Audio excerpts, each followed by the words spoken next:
Okay, so as I was saying, my grandpa confused me because I talked to him like in 2020 when I went to visit him in Washington, and again, he didn't believe the quadrant model. He told me if it was a theory of everything, like you say it is, then it would be famous right now. I told him I want to show him all my examples on Facebook, but he didn't want to see it. He didn't know how to use Facebook well, and he didn't care. And because I think that his idea, because like I think it was kind of antithetical to his notion of reality. It's like his is existentialism. And it's like, you're responsible for everything. And I told my grandpa, I don't think that you're responsible for everything, because I think the quadrant pattern is responsible for everything. But now I see that my viewpoint was negative in the fact that I saw things in a Darwinian lens, and I did justify behavior that was not, as my grandpa would say, existentially valid. So for instance, like I would in my viewpoint, it would be okay to, to impregnate multiple women so that you can have your genes, be superior. I still saw things through that lens, and I didn't see things in my grandpa's existential metapsychiatry lens of the self is an illusion. And yeah, it's okay to have a family as a way to transcend the self and be a part of something greater than the self, and that's a part of the evolutionary process and everything. But you want to be a beneficial presence and not be a superior person or a good person. And I didn't understand, like I was still a Marxist because I saw myself as Jewish. So I thought, I have Jewish genes. So I'm anti-white because I see them as white genes. And again, this is not existentially valid. I was not in the flow. I did not see things as they truly are, right? But anyways, my grandpa, he was kind of confusing me because, I wanted him to help me talk to my dad. And my grandpa was like, I was trying to tell my grandpa, like, Grandpa, if it wasn't for the shoot-away machine, none of this stuff would have happened. Because I feel like he always wanted to blame me, make me take responsibility and be like, well, because you're trying to make things happen, right? And you weren't in the flow. And I'm like, dude, just fucking quit it with this shit. If it wasn't for the shoot-away machine, none of it would have happened. It's not something super wrong with me. I don't have fucking problems. If it wasn't for the shoot-away machine, I would have been a star. And my dad got the shoot-away machine, messed up my shot, and then told me to do the exact wrong thing. Really, my dad was the one who screwed up the most. And I wanted to just be able to tell my grandpa, let me just talk to dad and let's move on and show him, hey, it was a shooting machine. It wasn't something inherently wrong with me. Now let's move on. But my grandpa was like, well, why did you expect your dad to know how to fix your shot? I'm like, dude, shut the fuck up. Why do you have to always blame me? He's always just wants to blame me. That's why I hated him. I was like, dude, your existential metapsychiatry is just victim blaming. He's like, well, why did you expect your, so maybe if I was in the flow, I wouldn't have tried to make my dad fix my shot, and I wouldn't have expected my dad to help me fix my shot. But the fact of the matter was, I was a young kid. My dad always helped me my whole life, and my grandpa didn't know that. I have the videos that show it now of my dad telling me, go right and spin into the shots, and my dad was the one. So I thought that my dad knew what he was talking about, and my dad was the one, who helped me my whole life. He told me to be sideways my whole life, but I didn't know that I was sideways because of how I moved into it, and you can't do that with the shoot-away rack. It's a long story. But my point is, my dad fucked me up. He screwed me up. But my grandpa's like, well, why did you expect your dad to help you? Your dad wasn't a basketball player. Oh. And I'm like, dude, Grandpa, listen, my dad helped me my whole life. I was a young kid. Rather than try to make me take responsibility, let's just look at it this way. It was a tragic situation. Now you guys are trying to blame me and make me the bad guy, but it was a tragic situation. It was an abusive situation. But you know what? It's over now. I discovered a theory of everything. We can move on. I can talk to dad and I can show him, and we can look at what happened and show him the shoot-away machine, what happened, how he told me to do the wrong thing. I can show him how good shooters shoot, how I shoot now, which is still with the shoot-away machine messing me up. I'll never be the same as I used to be, but I can show my dad how the shoot-away, and show him how I shot before the shoot-away and how good shooters shoot, and how with the shoot-away you can't shoot that way. And I can show him the details, which I can't tell you guys because I don't want to make good shooters think. But my grandpa's like, well, why did you expect your dad to help you with your shot? He didn't play basketball. Again, I was like, dude, all you do is blame me. You're just a fucking victim blamer. It pisses me off. So, but anyways, so me and my grandpa got in an argument, and then he kicked me out of Washington. And I'm like, and I just want to talk to my mom and dad. And the other thing was, I felt like he was trying to vindicate my dad again. He's like, see, it's your software. That's why your dad doesn't talk to you. And that's why I don't talk to you. It's because it's your software. It's your software. Always. Now, I understand. Yes, my software wasn't ideal. I saw things in a Darwinian Marxist perspective. but I think that also a part of the reason why I was so into victim blaming, because I saw myself as a victim, right? But also, I was always, my whole life, I saw myself as Jewish, and I was anti-white, and I saw myself as more black. I saw Jews as more black, and I was always a Marxist because of that. So yes, I did have software difficulties and shit. I did have problematic software. But the fact of the matter is, I just wanted to talk to my dad and explain to him, listen, let's move on. It was tragic what happened, but I can show you what happened. I can show you that there wasn't something inherently wrong with me. And yes, maybe I wasn't an innocent victim. I wasn't an angel. Yes, after the shooter messed up my shot and my dad got mad at me, I tried to get my dad to help me fix my shot. And my dad was like, I can't help you. You suck. And I'm like, Dad, come on. I need your help. And then my mom was like, Ryan, you can't make things happen. And my grandpa goes in, Ryan, you can't make things happen. Everything's the flow. Everything is energy. But my grandpa didn't know it was a shoot-away machine. He just thought there was something wrong with me. So I just want to explain, listen, if it wasn't for the shoot-away machine, none of this shit would have happened. But my grandpa didn't help me. He just like, well, no, this is your software, and this is why your dad won't talk to you, and I don't talk to you either. So again, my grandpa's like, I'm not going to talk to you anymore. I'm not going to teach you anymore. So again, for years, he didn't teach me. And I just wanted to understand metapsychiatry. I wanted to understand what he was talking about. And I never understood. And like I said, it took me till when I went to Washington and reading Dr. Horr's books to even understand. Dr. Horror was talking about existentialism. And I started to be like, oh, this is why Grandpa's so into responsibility and stuff. It took me a while to kind of figure this stuff out. So anyways, then I go back to Los Angeles. But before I went to Los Angeles, I had talked to my grandpa. My grandpa was telling me, I asked my grandpa, like, you know, I asked him, I was like, is white supremacy, I asked him, like, is there an agenda to destroy the white race? It seems like it like a race mixing thing. And my grandpa, because remember, I had turned into a kind of a right winger again at that time. Like I moved from left winger to a right winger again. And my grandpa was like, it doesn't matter. All that matters is the flow. All that matters is being in the flow. So I was like, okay.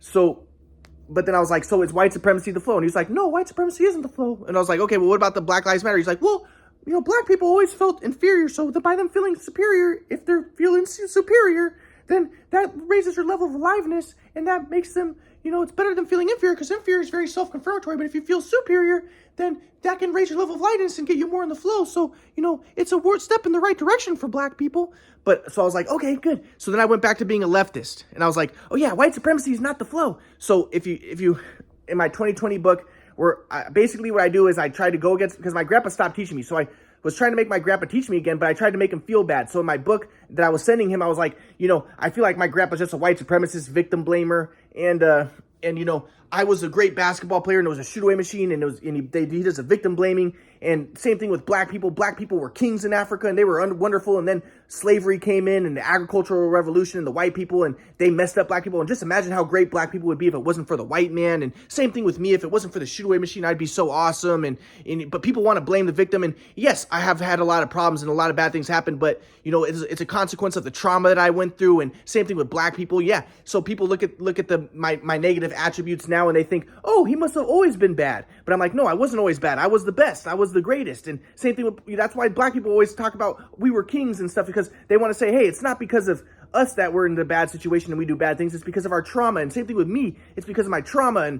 And you know, but my grandpa would say, you know, so I was a Marxist and I wanted to fight the system, but my grandpa would say, you know, activism and stuff is not the flow. But anyways, I thought my grandpa was a victim blamer, white supremacist. So I was just like, yeah, you know, it's just the trauma, and I wanted to make myself into like, so I want to make myself into like a black guy, and make the black guys into like gods, and make myself into like the hero, and be like, yeah, you know, the black guy is the original man, and that's why the white man, you know, fights him. It's the Oedipal complex, because again, I was anti-religion, so, and I wanted race mixing. I saw myself as Jewish, and I also want to be like, and the same thing with Jews, you know, Jews do bad things too, but really it's the white man's fault. It's just because of the trauma, and then the Jews do the bad things, but then the white man says, see, Jews are doing bad things.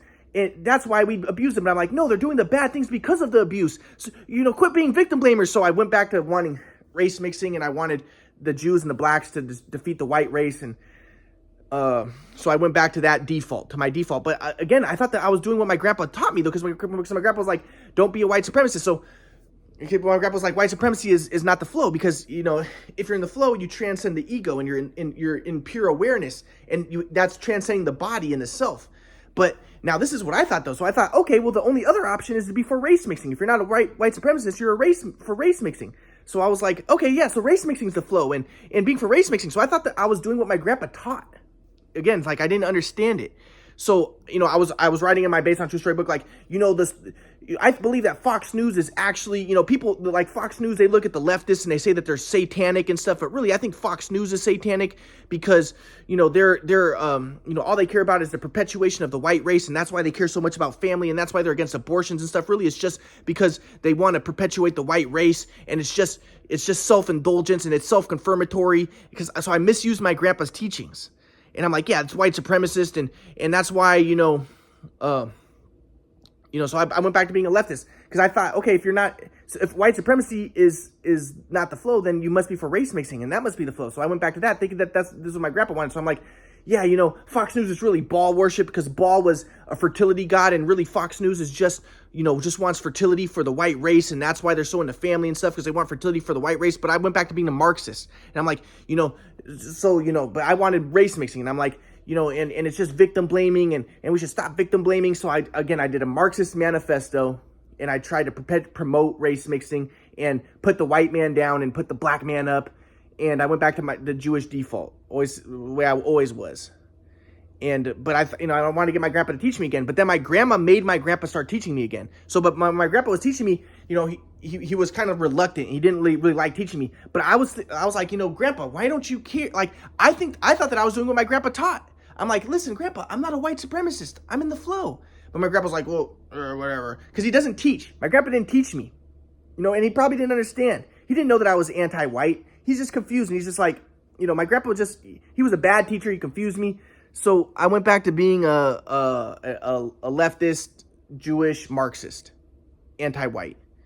And I wrote my whole communist manifesto and talked about how, it was a shoot-away machine, but now I did great things with basketball, and I'm getting back into basketball. And, the black people were just like me, and they were traumatized, but now they're doing great. And if it wasn't for the trauma, then there would be no problems. And it's just the white man's fault. And in the case, it was just my dad's fault. And my dad's a white guy. And I tried to be like, I tried to kind of imply that my dad's white, and that's why he got the shoot-away machine, because he was unnatural and he didn't get it. And it's because he's a white guy. And again, it was just an anti-white communist manifesto that I did again.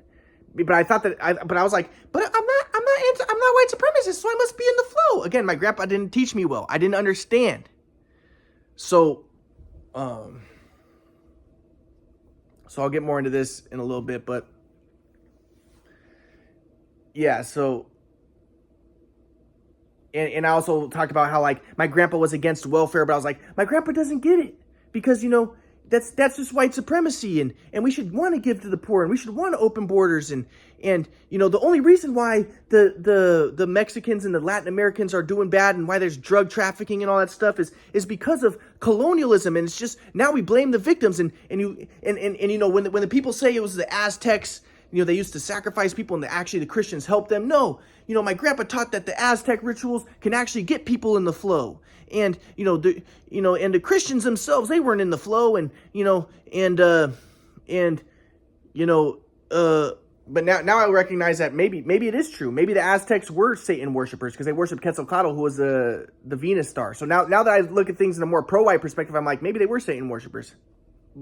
And I look at things more in that religious framework. But again, I want to see everything in a Darwinian framework. And I'm just like, yeah, the white man, and then they justify the mistreatment and the colonization, saying it was because the Aztecs were bad. And no, they weren't necessarily as bad. And you know what? And only the bad things in Latin America are just because of the results of colonialism. And if it wasn't for the white man, they'd be doing awesome. And don't victim blame, because, now we look at the bad things they're doing and you say, oh, well, no wonder why we treated them bad, but that's just victim blaming.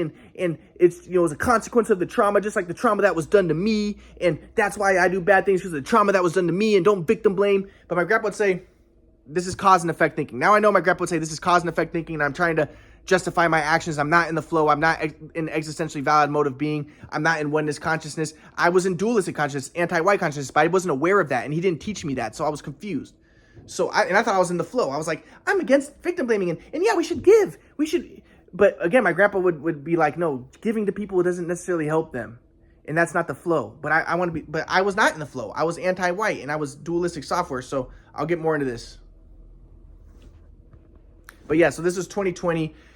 Like 2020, 2021 and stuff, I wrote these communist manifestos based on true story books.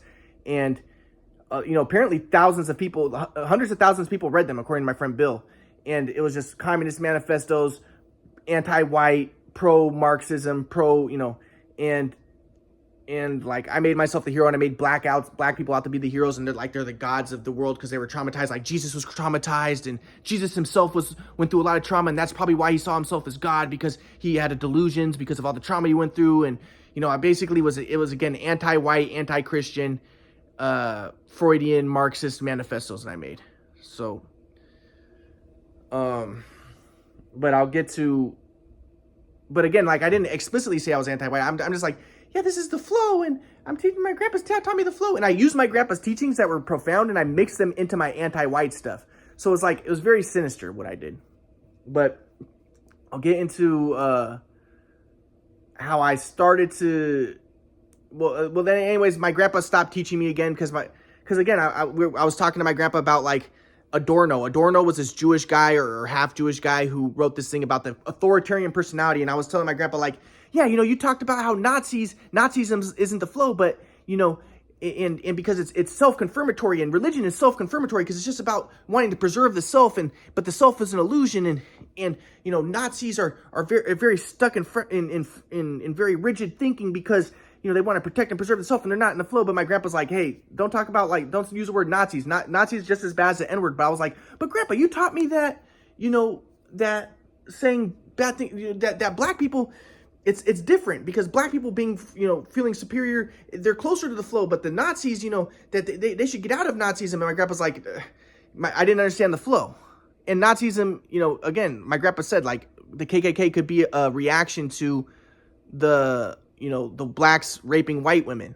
And it really did happen. And my grandpa would say it's not because they're black. It's because of dualistic software. They got out of slavery. They saw things in predator prey, dualistic software. They were in that orientation. And in consequences, stuff like the KKK, and it's just consequences and stuff. But regardless, I didn't understand the flow, and I was still an anti-white Marxist. But I will get to how I broke out of that after my daughter died. So my grandpa stopped teaching me again. My grandpa's like, I don't want to teach you anymore. So he stopped teaching me. And I'll get to what happens next.